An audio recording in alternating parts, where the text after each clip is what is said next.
रासायनिक आबंधन तथा आणविक संरचना में हमने आणविक कक्षकों के बारे में पढ़ा। हमने समझा कि अगर एक 1s कक्षक दूसरे 1s कक्षक के साथ संकरित होता है तो यहां पर सिग्मा 1s और सिग्मा स्टार 1s कक्षक बनते हैं।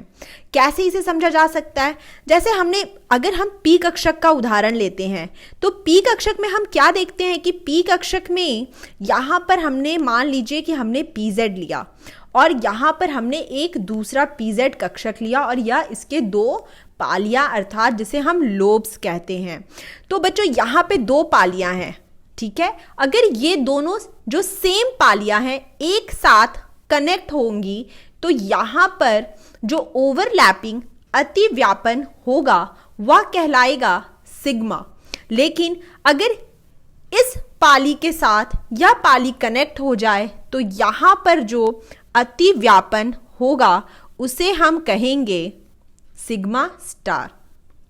और यहाँ पर एक नोड भी होगा जहां पर इलेक्ट्रॉन डेंसिटी 0 होगी तो इसे हम बोलेंगे सिग्मा स्टार। तो अगर सेम पालियां सेम लोब कनेक्ट होते हैं तो सिग्मा बनाते हैं, सिग्मा स्टार बनाते हैं, पाई बनाते हैं, पाई स्टार बनाते हैं। कैसे समझ सकते हैं? आइए यहां देख लेते हैं। यहां पर हमने क्या देखा कि यहां पर बॉन्डिंग आबंधन आणविक संरचना को आबंधन आणविक कक्षक को हम बॉन्डिंग ऑर्बिटल्स बोलते हैं और प्रति आबंधन आणविक कक्षक को हम एंटी बॉन्डिंग ऑर्बिटल्स बोलते हैं। तो ये बहुत इंपॉर्टेंट है। यहाँ पर हम क्या देख रहे हैं कि ये येलो वाला हिस्सा इस येलो वाले हिस्से के साथ ओवरलैप अर्थात अतिव्यापन करता है। तो इसे यहाँ पर ये सिरेवार अतिव्यापन है, सिरेवार यहाँ पे लिख लीजिए बच्चों, सिरेवार अतिव्यापन है, इसलिए इसे हम सिग्मा कहते हैं। फिर हमने देखा यहाँ पर कि येलो वाला हिस्सा इस नीले वाले पीले रंग का यह जो यहाँ पर आपको लोब दिख रहा है जिसे पालिया बोलते हैं हम, यह नीले हिस्से के साथ कनेक्ट हो रहा है और यहाँ पे ये सिग्मा स्टार स्टार का अर्थ होता है प्रति आबंधन, एंटी बॉन्डिंग, सिग्मा स्टार प्रति आबंधन। ठीक उसी प्रकार अगर हम पाई की बात करें तो यहाँ पर पैरेलल हमने पढ़ा था साइडवेज ओवरलैप, यहाँ पर दो साइडवेज पैरेलल ओवरलैप, तो इसे हम कहेंगे पाई। क्योंकि ये 2p कक्षक में हो रहा है इसीलिए ये 2p पाई है। ठीक इसी प्रकार अगर हम एक 1s कक्षक लें और हम देखते हैं कि 1s कक्षक के दो हिस्से आगे और बैक साइड, तो अगर ये दोनों हिस्से एक साथ अतिव्यापन करते हैं तो सिग्मा स्टार 1s, लेकिन अगर सेम पालियां एक साथ ऐड होती हैं तो सिग्मा 1s।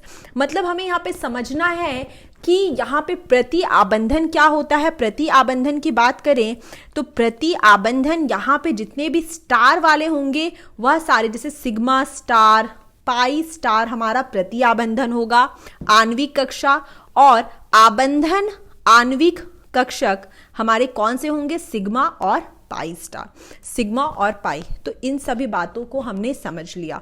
अब देखिए यहां पर एक एनर्जी लेवल होता है, कैसे समझेंगे? 1s 2s 2p फिर 3s 3p 3d। अब यहां पर हमने क्या समझा था सेकंड चैप्टर में, दूसरे अध्याय में, कि 1s से ज्यादा एनर्जी होती है 2s की, फिर उससे ज्यादा एनर्जी होती है 2p की, फिर आता है हमारा 3s और यहां पे फिर आता है आपका 3p। तो ये हमारा ऊर्जा का क्रम है, यह हमारा ऊर्जा का क्रम है।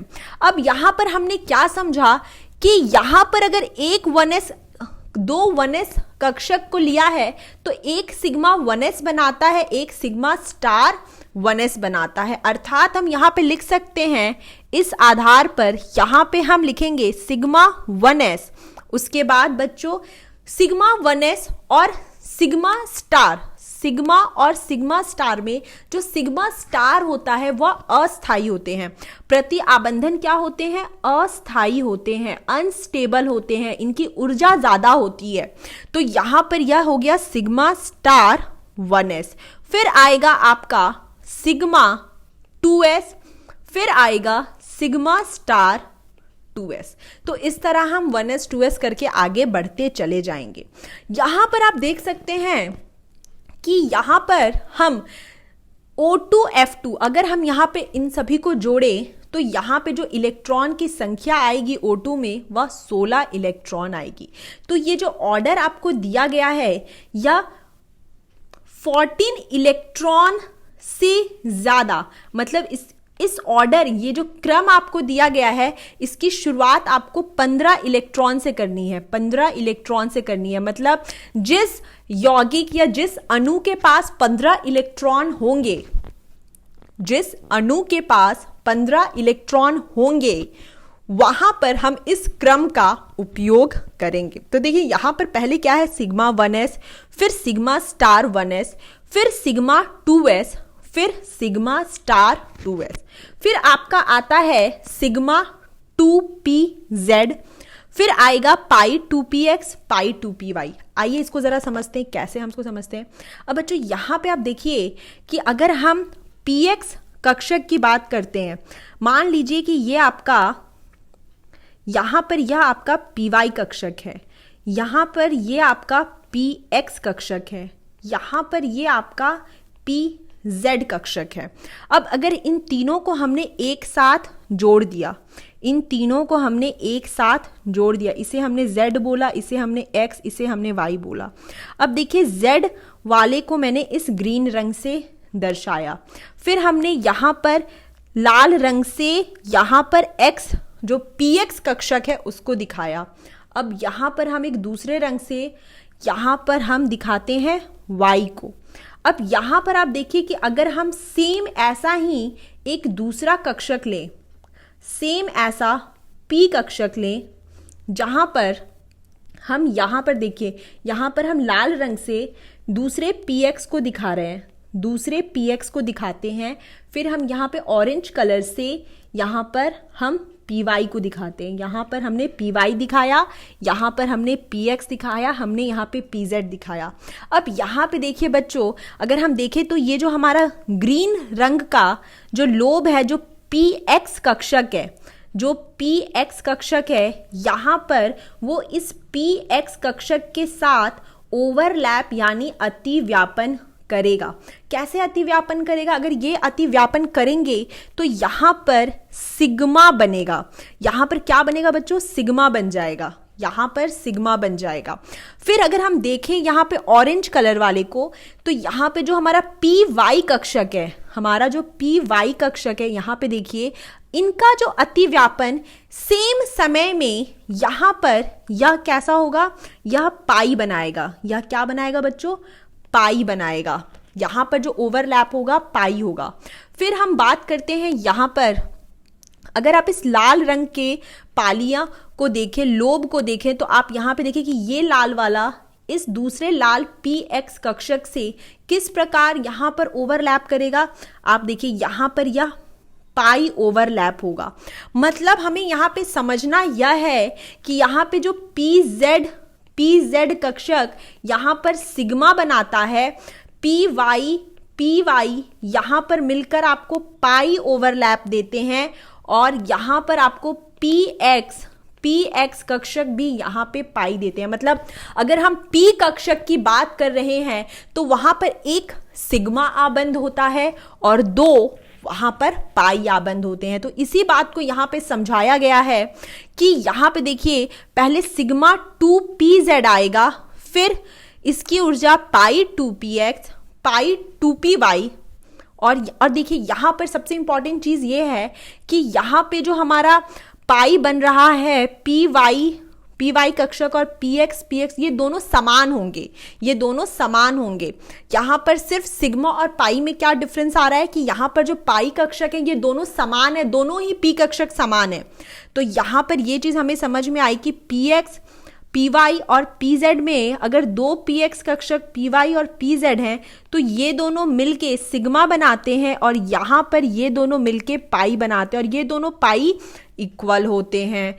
तो यहां पर हमें ये चीज समझ में आई।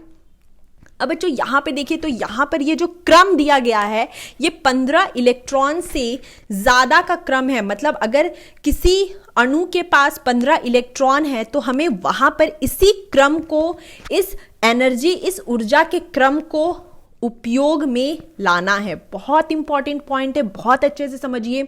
यह जो ऑर्डर है बहुत ज्यादा इंपॉर्टेंट है। हमने क्या देखा, हमने सबसे पहले यहां से समझा कि कैसे 1s 2s 2p होता है, फिर हमने उस ऑर्डर से इस ऑर्डर को निकाला, समझा कि कैसे सिग्मा, सिग्मा स्टार आएगा। s कक्षक है तो सिग्मा और सिग्मा स्टार बनेगा, लेकिन 2p कक्षक में हमें 1 सिग्मा और 2 पाई मिलते हैं, तो ये क्रम हमें मिलता है। तो अब यहां पर हम देखेंगे कि यहां पर जब z दिशा में लिया जाए तो यह देखा जा सकता है कि दो परमाणुओं के बीच में संयोग से 2 सिग्मा आणविक, सिग्मा 2pz और सिग्मा 2p स्टार z निरूपित होता है, जो अभी हमने इसके माध्यम से समझा। ये बहुत इंपॉर्टेंट पॉइंट है।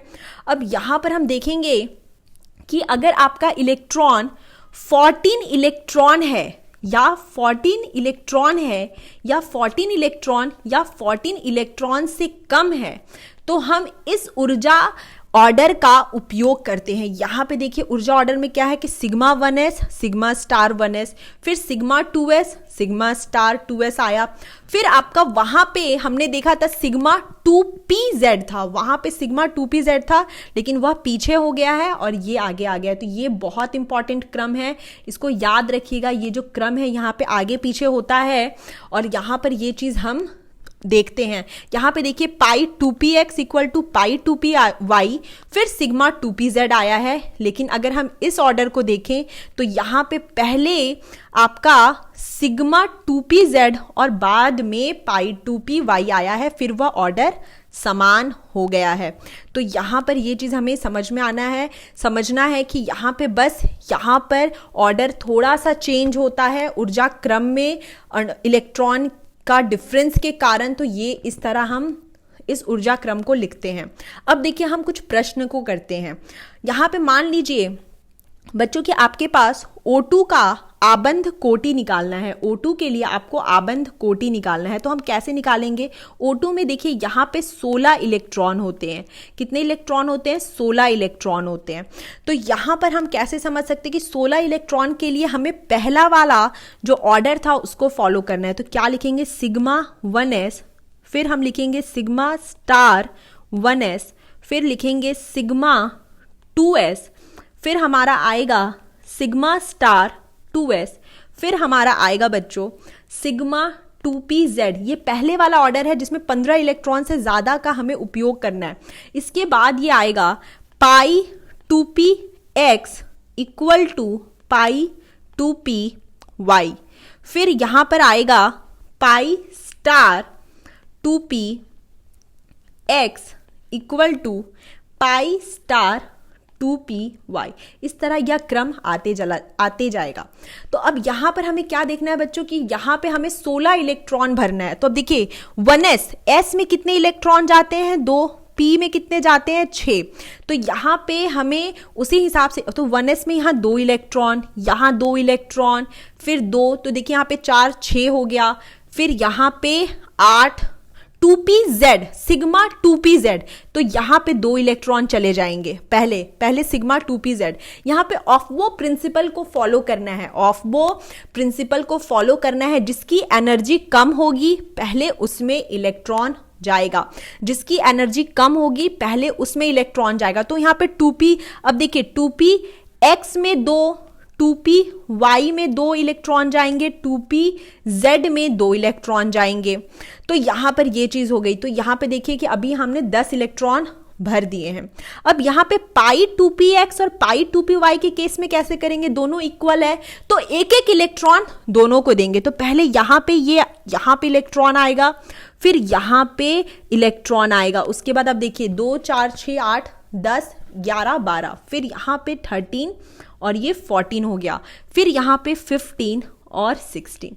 तो इस तरह हम इलेक्ट्रॉन को यहां पर भर देंगे बच्चों। यहां पे हम इस तरह इलेक्ट्रॉन को भरेंगे। अब यहां पे देखिए अब हमें क्या करना है? अब आपको आबंध कोटि निकालना है। आबंध कोटि। तो यहाँ पे हम आबंध कोटि किस तरह निकालते हैं, देखिए यहाँ पर NB minus NA divided by 2। यहाँ पे प्रति आबंधन में जितने इलेक्ट्रॉन हैं उसे हम आबंधन आणविक कक्षक के इलेक्ट्रॉन से माइनस करेंगे। अभी हम इसे और अच्छे से समझेंगे। तो देखिए यहाँ पर मैं पहले प्रति आबंधन में कितने इलेक्ट्रॉन है उसको बता देती हूँ। यहाँ प्रति आबंधन मतलब सिग्मा स्टार, यहाँ पे एंटी बॉन्डिंग, यहाँ पे यह एंटी बॉन्डिंग है और यहाँ पे 20 यहाँ का मतलब बॉन्डिंग है। तो देखिए प्रति आबंधन में 2, यहाँ पे 4, यहाँ पे देखिए बच्चों यहाँ पे आपका 5 और 6 इलेक्ट्रॉन है। जबकि आबंधन आणविक, अगर आबंधन की बात करें, आबंधन आणविक कक्षक में यहाँ पे A2, यहाँ पे 2, यहाँ पे आपको 2 मिल रहे हैं इलेक्ट्रॉन, यहाँ पे 2 और 2, तो यहाँ पे 2 4 6 8 10, तो 10। तो ये आपका टोटल कितना हो गया, 10 माइनस 6/2, ये आपका आ जाएगा 2। जैसा कि हम जानते हैं ऑक्सीजन अणु में जो आबंध कोटि होता है वह 2 होता है। तो इस तरह आप आंसर को चेक कर सकते हैं एग्जाम में। तो ये बहुत अच्छा प्रश्न अभी हमने समझा। अब यहाँ पर आप O2 प्लस O2 माइनस का भी निकाल सकते हैं आबंध कोटि। यहाँ पे देखिए NB का अर्थ क्या होता है बच्चों, यहाँ पे NB का अर्थ होता है आणविक कक्षक, यहाँ पे आबंधन आणविक कक्षक, और Na का मतलब क्या होता है, यहाँ पे N बॉन्डिंग, यहाँ पे N क्या है, बॉन्डिंग है, और Na एंटी बॉन्डिंग है। तो बॉन्डिंग और एंटी बॉन्डिंग हमने अपने पहले स्लाइड पे देखा था कि एंटी बॉन्डिंग का मतलब क्या होता है, प्रति आबंधन आणविक, प्रति आबंधन, यहाँ पे क्या होता है, प्रति आबंधन होता है।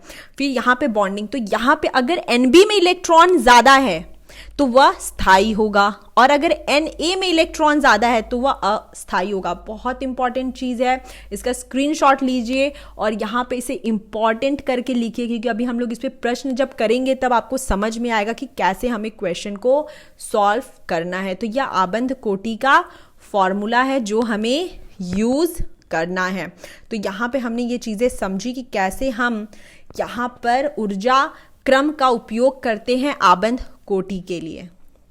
अब देखिए यहाँ पर अगर यहाँ पे बॉन्डिंग, मतलब यहाँ पे अगर सिग्मा, मान लीजिए अगर सिग्मा और पाई में इलेक्ट्रॉन्स हैं और सिग्मा स्टार और पाई स्टार में इलेक्ट्रॉन्स हैं, यहाँ पे तो यह स्थायी होगा, स्टेबल होगा। लेकिन अगर यहाँ पर आपको सिग्मा या पाई स्टार में इलेक्ट्रॉन्स हैं तो समझ लिए वह बहुत ज़्यादा अस्थायी हो जाएगा, वह बहुत ज़्यादा अस्थायी हो जाएगा। यही बात यहाँ पर ये बताना चाहता है। तो बहुत इंपॉर्टेंट है। हम क्वेश्चन करेंगे, आपको डरना नहीं है, क्योंकि क्वेश्चन मैं आपको हमेशा एक चीज़ बोलना चाहती हूँ कि थ्योरी कितनी भी डिफिकल्ट हो, प्रश्न को सॉल्व करके आप किसी भी थ्योरी को समझ सकते हैं। जीवन में भी यही होता है कि पहले आपको परीक्षा देनी होती है, फिर आप उसकी थ्योरी को समझते हैं। और यहाँ भी कभी कभी ऐसा होता है, कुछ कंसेप्ट, कुछ थ्योरीज ऐसे होते हैं जो समझ में नहीं आते, लेकिन जब आप उसके प्रश्न को सॉल्व करते हैं तो आपको वह थ्योरी बहुत अच्छे से समझ में आती है। तो हम इस पर बहुत सारे क्वेश्चंस करेंगे, तो आपको डरना नहीं है। अब देखिए आगे हम यहाँ पर क्या बात करते हैं, आबंध कोटि की बात करते हैं। तो आबंध कोटि को देखिए, किसी अणु में उपस्थित सहसंयोजी आबंधों की संख्या बताती है ये। इसका अर्थ क्या है, जैसे अगर क्लोरीन Cl2 लिया तो यहाँ पर Cl, तो यहाँ पे आबंध कोटि क्या है, 1 हो गया। अगर हमने यहाँ पे नाइट्रोजन गैस लिया तो हम क्या देखते हैं, N ट्रिपल बॉन्ड N, तो यहाँ पे आबंध कोटि 3 हो गया। यहाँ पे अगर ऑक्सीजन गैस लिया O डबल बॉन्ड O, तो यहाँ पे आबंध कोटि 2 हो गया। तो यहाँ पर यही चीज ये बताती है, आबंध के बारे में बताती है। आबंध लंबाई और आबंध कोटि का क्या रिलेशन है वो यहाँ पे हम समझते हैं। तो देखिए यहाँ पर जैसा कि हम जानते हैं कि ट्रिपल बॉन्ड छोटा होता है डबल बॉन्ड से, और फिर यहाँ पे ये लंबाई बढ़ती है, यहाँ पे क्या होता है, लंबाई इंक्रीज होती है। अब यहाँ पर हमें क्या समझ में आ रहा है कि आबंध कोटि, यहाँ पर जो आबंध कोटि है, यहाँ पे आबंध कोटि 3 2 1 या लंबाई के इनवर्स रिलेशन में है, मतलब यहाँ पे जैसे जैसे लंबाई बढ़ेगी वैसे वैसे आबंध कोटि घटेगी, जैसे जैसे लंबाई बढ़ेगी वैसे वैसे आबंध कोटि घटेगी। यहीं पर ये चीज़ बताया जा रहा है कि अगर यहाँ पर Cl2O2 N2 में हम देखें तो N2O2 और Cl2 का जो ऑर्डर है यह आबंध कोटि का है, यह आबंध कोटि का यह ऑर्डर हमें मिलता है, बॉन्ड ऑर्डर। लेकिन अगर हम N2O2 और Cl2 की बात करें तो यहाँ पर आबंध लंबाई का यह क्रम है। यह किसका क्रम है बच्चों? आबंध लंबाई का। तो इस तरह हम समझ सकते हैं कि यह आबंध लंबाई का क्रम है। यहाँ पर हमें समझना है कि अगर कहीं पे पैरामैग्नेटिक इलेक्ट्रॉन से अगर कोई इलेक्ट्रॉन अनपेयर रह गया, कोई इलेक्ट्रॉन अनपेयर्ड है, इसका अर्थ क्या होता है कि उसमें चुंबकीय स्वभाव होता है। तो यहाँ पर हमें देखना है कि इलेक्ट्रॉन अनपेयर्ड है, लेकिन अगर कोई आणविक कक्षक में अगर इलेक्ट्रॉन है, जैसे मान लीजिए 1s2, तो यह आपका डाईमैग्नेटिक होगा। जैसे मान लीजिए 2p6, तो यह आपका डाईमैग्नेटिक होगा। तो यहाँ पर यही बोलना चाहता है कि अगर इलेक्ट्रॉन पूरा भरा हुआ है तो वह डाईमैग्नेटिक होगा। लेकिन अगर जैसे हम देखते हैं 1s1, तो ये पैरामैग्नेटिक, इलेक्ट्रॉन यहाँ पे भरा हुआ नहीं है, पूरी तरह से भरा हुआ नहीं है, तो यहाँ पे अणु चुंबकीय क्षेत्र आकर्षित करता है। जैसे अगर हम बात करें P2, यहाँ पे मान लीजिए 2p2, तो ये आपका पैरामैग्नेटिक हो जाएगा क्योंकि यहाँ पे इलेक्ट्रॉन पूरी तरह से भरा हुआ नहीं है। अयुग्मित अनपेयर्ड इलेक्ट्रॉन, इसे क्या बोलते हैं? अनपेयर्ड इलेक्ट्रॉन, जिसका कोई पेयर नहीं है, इसका कोई पेयर नहीं है, तो यहाँ पे अयुग्मित इलेक्ट्रॉन कहलाता है। हाइड्रोजन अणु बहुत इजी क्वेश्चन है, आप इसे खुद कर सकते हैं और बता सकते हैं कि हाइड्रोजन अणु में कितने, यहाँ पर तो आप देखिए यहाँ पे अगर हाइड्रोजन की बात करें तो यहाँ पे 2 इलेक्ट्रॉन आएंगे। यहाँ पे कितने इलेक्ट्रॉन आएंगे? तो यहाँ पे sigma 1s, sigma star 1s, तो ये 2 इलेक्ट्रॉन तो यहीं पर खत्म हो गए। फिर हमने यहाँ पे आबंध कोटि निकाला, यहाँ पर आबंध कोटि निकाला, तो और हमने लिखा NB minus NA divided by 2। तो NB में कितने इलेक्ट्रॉन है? बॉन्डिंग में। यहाँ पर आबंधी आणविक कक्षक में कितने इलेक्ट्रॉन है? 2 माइनस 0, यहाँ पे तो ये आंसर आएगा 1। जैसा कि हम जानते हैं कि हाइड्रोजन में एक सिंगल बॉन्ड होता है। नेक्स्ट लेक्चर में हम और अच्छे से बहुत सारे प्रश्न करेंगे और बहुत सारे क्वेश्चंस करेंगे, तो नेक्स्ट लेक्चर मत मिस करिएगा, ज़रूर इन सभी क्वेश्चंस को करिए। मिलते हैं नेक्स्ट लेक्चर में, तब तक के लिए बहुत बहुत धन्यवाद।